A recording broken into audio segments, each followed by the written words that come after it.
तो ट्रेलर की शुरुआत में हम रावण को कहते हुए सुनते हैं कि स्वर्ग लोक, पृथ्वी लोक और पाताल लोक तीनों लोकों पर सिर्फ एक ही राज होगा, यानी रावण राज। अब स्वर्ग लोक और पृथ्वी लोक का तो बात समझ में आती है, लेकिन बीच में पाताल लोक कहां से आया और क्यों?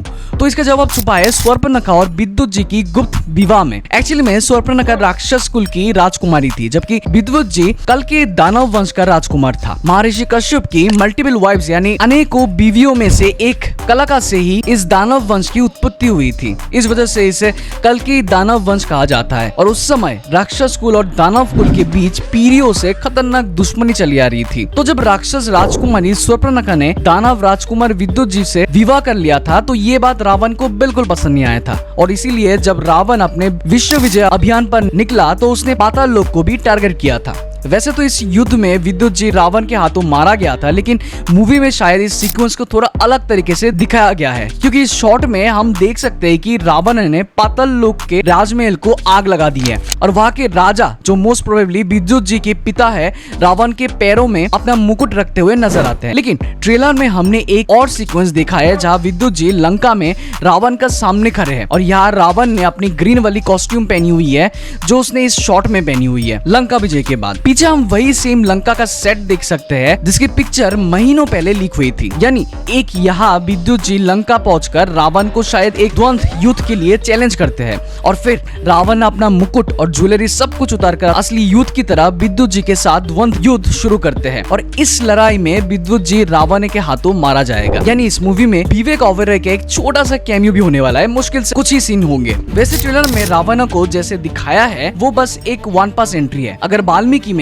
रावण को जैसे डिस्क्राइब किया गया है वैसे यश इस रावण को अगर दिखा दे तो पूरा थिएटर कांप उठेगा। तो वाल्मीकि रामायण में रावण को पर्वत जैसा बड़ा, स्तंभ जैसी लाल आंखें, तीखे दांत थे, वाइल्ड एनिमल जैसा, 10 सर और 20 हाथ थे जिसके चलते वो काफी हथियार चला सकते थे और उसकी बॉडी से इतना ग्लो, ऑरा और पावर निकलता था कि लोग देखते डर जाते थे। वेल, एक और चीज क्या तुम्हें पता है कि नमित मल्होत्रा और उसकी टीम कई बार ये कह चुका है कि वो रामायण में कुछ ऐसा दिखाएंगे जो अभी तक सबको पता ही नहीं है। रावण का नाम रावण कैसे पड़ा था वो भी दिखा सकते हैं यहाँ पे। दरअसल रावण ने अपने अहंकार, अपने ईगो के चलते पूरे कैलाश पर्वत उठाने की कोशिश की थी, लेकिन शिव जी अपनी एक पैर से उसको कुचल दिया था और वो इतना जोर से चिल्लाया कि उसकी चीख तीनों लोग कांप उठे थे और तब से रावण का नाम रावण पड़ा था। तो अब दोस्तों जरा इस शॉट को ध्यान से देखो। इस लोकेशन को देखकर लगता है कि ये वही दानव है जिसे हमने टीजर में देखा था और इस क्रिएचर को लेकर सबसे ज्यादा क्रिटिसिज्म भी हुआ था, क्योंकि ये कोई लोग बोल रहा था कि ये लॉर्ड्स ऑफ द रिंग्स के क्रिएचर जैसा लग रहा है। लेकिन जब हम इस शॉट को ट्रेलर में देखते हैं तो ना सिर्फ बैकड्रॉप के पैर काफी ज्यादा रियलिस्टिक लग रहा है, बल्कि इस दानव का पूरा लुक भी पहले के मुकाबले काफी चेंज कर दिया गया है। तो शायद अब उन लोगों की शिकायत दूर हो गई है जो मूवी में इंडियनाइज क्रिएचर देखना चाहते थे। इसके बाद इस शॉट को देखो, यहाँ श्री राम के बाल भी इस तूफान की वजह से नेचुरली ब्लो हो रहे थे। तो मेकर्स ने यहाँ भी इंप्रूवमेंट किया, इसलिए ऐसा भी नहीं है कि मेकर्स कंस्ट्रक्टिव क्रिटिसिज्म सुनते ही नहीं है। और जो कुछ लोग इस शॉट को ये बोलकर डिफेंड कर रहे थे कि ये माया भी स्ट्रॉन्ग होगा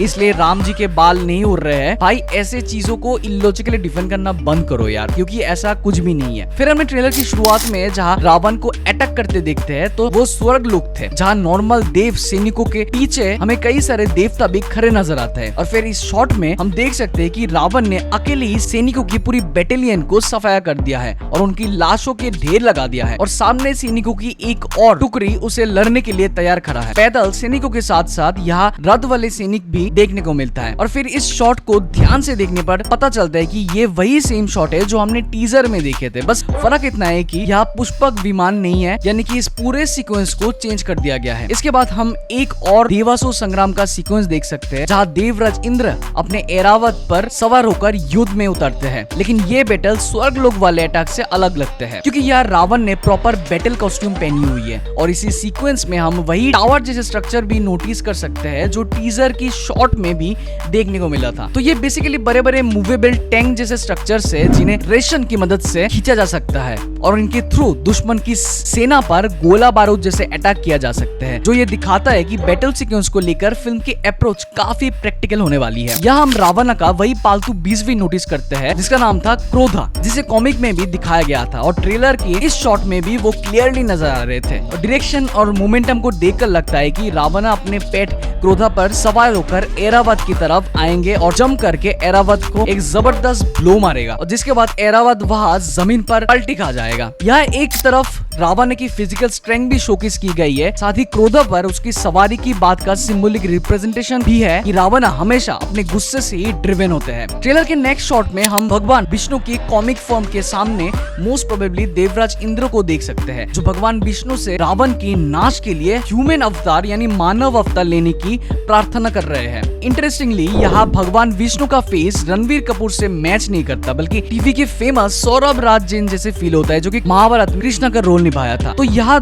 दो पॉसिबिलिटीज हो सकता है, या तो हम मूवी में सिर्फ भगवान विष्णु की यही कॉमिक फॉर्म देखने को मिलेगा, और क्योंकि ऑडियंस सबकॉन्शियसली पहले से सौरभ राज जैन की फेस को विष्णु जी से कनेक्ट करती है, इसलिए मेकर्स ने जानबूझकर उनकी फेशियल स्ट्रक्चर वैसे ही डिजाइन किया हो। या फिर हमें फिल्म में एक्चुअल में सौरभ राज जैन की कैमियो भी देखने को मिल सकता है। अब अगर मोहित रैना का कैमियो हो सकता है तो सौरभ का भी हो सकता है। हालांकि अभी तक ये दोनों की नाम ऑफिशियली कंफर्म नहीं हुआ है, फिलहाल ये सिर्फ र्यूमर्स है। इसके बाद मेकर्स का एक और इंटरेस्टिंग अप्रोच देखने को मिलता है। जटायु को सिर्फ गिरिराज कहकर नहीं बुलाया गया, बल्कि उन्हें उसी तरह प्रेजेंट किया गया है, क्योंकि जटायु महाराज दशरथ के पुराने मित्र थे, इसलिए वहाँ राम जन्म के समय जटायु अपनी पूरी वल्चर की सेना के साथ आते हुए दिखाए गए हैं। और वही सेम पैटर्न हम सीता हरण वाले सीक्वेंस में भी नोटिस कर सकते हैं। साथ ही आगे हम जटायु को राम जी की मदद करते हुए भी देख सकते हैं, जब राम शब्द वेदी बाण चलाने की प्रैक्टिस कर रहे होते हैं। नेक्स्ट इस शॉट में हम ब्रह्म ऋषि विश्वामित्र के सामने राम जी को देख सकते हैं, जहाँ वो विश्वामित्र जी से बला और अति बला नाम की शक्तियाँ साथ ही अनेक दिव्य शस्त्र प्राप्त करते हैं। यहाँ राम जी के अराउंड ये लोटस वाले ऑरा देखकर लक्ष्मण जी उन्हें आउट ऑफ रेस्पेक्ट और आउट ऑफ लव प्रणाम करते हैं। और सच बताओ तो ये सीन देखने में बहुत ही मजा और प्यारा लग रहा था। देन इस सीक्वेंस में हम राम जी को दंडकारण्य का फेमस युद्ध में खरदूषण की 14,000 राक्षसों की सेना के सामने अकेले खड़ा देख सकते हैं,